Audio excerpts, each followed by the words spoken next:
ആദ്യം നമ്മൾ തിളയ്ക്കുന്ന വെള്ളത്തിലോട്ട് സോയ ഇട്ട് കൊടുത്തു. അതൊന്ന് നമുക്കിങ്ങനെ ഒന്ന് ഇളക്കി കൊടുക്കാം. വെള്ളം നന്നായി തിളച്ച് കഴിയുമ്പോൾ നമുക്ക് ഓഫ് ചെയ്യാം. എന്നിട്ടൊരു 10-15 മിനിറ്റ് അതിൽ കിടക്കട്ടെ.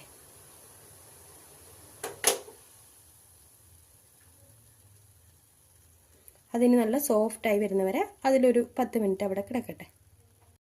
തിളച്ച വെള്ളത്തിൽ ഒരു 10-15 മിനിറ്റ് ഇട്ട് വെച്ച ശേഷം നമ്മൾ ആ വെള്ളം ഊറ്റിക്കഴിഞ്ഞ് നല്ല പച്ച വെള്ളത്തിൽ ഒരു 3-4 പ്രാവശ്യം ഇതുപോലെ കഴുകി പിഴിഞ്ഞെടുക്കണം.